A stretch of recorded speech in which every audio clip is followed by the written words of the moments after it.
प्रधानमंत्री नरेंद्र मोदी ने आज से 15 अगस्त तक यानी स्वतंत्रता दिवस तक देश में एक सप्ताह तक गंदगी भारत छोड़ो अभियान चलाने का आह्वान किया है।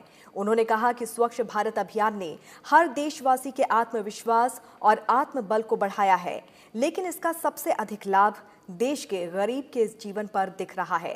प्रधानमंत्री नरेंद्र मोदी ने आज राष्ट्रीय स्वच्छता केंद्र को उद्घाटन के बाद अपने संबोधन में ये बात कही। उन्होंने कहा कि स्वच्छ भारत अभियान से हमारी सामाजिक चेतना, समाज के रूप में हमारे आचार व्यवहार में भी स्थायी परिवर्तन आया। राष्ट्रीय स्वच्छता केंद्र के उद्घाटन के मौके पर प्रधानमंत्री नरेंद्र मोदी ने गंदगी भारत छोड़ो का नारा दिया।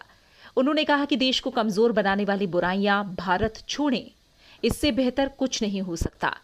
उन्होंने कहा कि इसी सोच के साथ बीते 6 साल से देश में एक व्यापक भारत छोड़ो अभियान चल रहा है। जैसे गंगा जी की निर्मलता को लेकर हमें उत्साहजनक परिणाम मिल रहे हैं, वैसे ही देश की दूसरी नदियों को भी हमें गंदगी से मुक्त करना है। यहाँ पास में ही यमुना जी है। यमुना जी को भी गंदे नालों से मुक्त करने का अभियान, उसको हमें तेज करना होगा।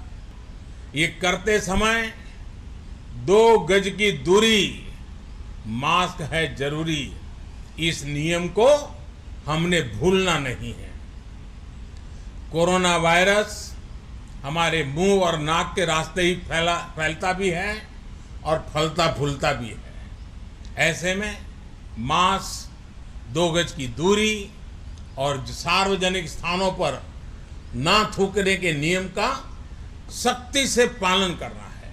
प्रधानमंत्री ने कहा कि स्वच्छ भारत अभियान से देश की लाखों बेटियों को बिना रुके पढ़ाई का भरोसा मिला।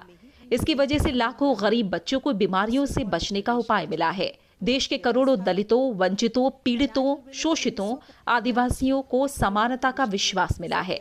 प्रधानमंत्री नरेंद्र मोदी ने कहा कि स्वच्छ भारत अभियान से बनी आदतों की वजह से देश को कोरोना के खिलाफ लड़ाई में भी मदद मिल रही है।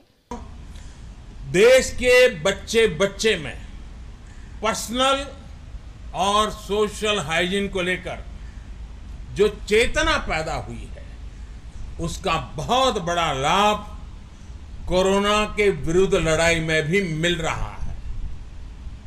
आप जरा कल्पना कीजिए, अगर कोरोना जैसी महामारी 2014 से पहले आती तो क्या स्थिति होती?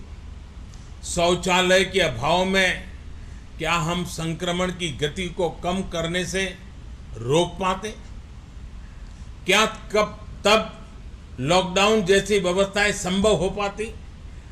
जब भारत की 60% आबादी खुले में शौच के लिए मजबूर थी, स्वच्छाग्रह ने कोरोना के खिलाफ लड़ाई में हमें बहुत बड़ा सहारा दिया है, माध्यम दिया है। साथियों, स्वच्छता का अभियान एक सफर है जो निरंतर चलता रहेगा।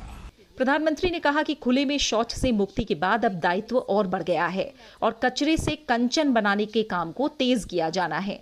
प्रधानमंत्री ने संतोष जताया कि गांधी जी की प्रेरणा से बीते वर्षों में देश के कोने कोने में लाखों लाख स्वच्छाग्रहियों ने स्वच्छ भारत अभियान को अपने जीवन का लक्ष्य बना दिया है और यही कारण है कि 60 महीने में करीब 60 करोड़ भारतीय शौचालय की सुविधा से जुड़ गए हैं।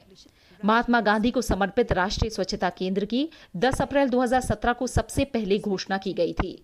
प्रधानमंत्री ने गांधी जी के सत्याग्रह के 100 वर्ष पूरे होने के मौके पर इस केंद्र का ऐलान किया था। Bureau report, Rajya Sabha TV.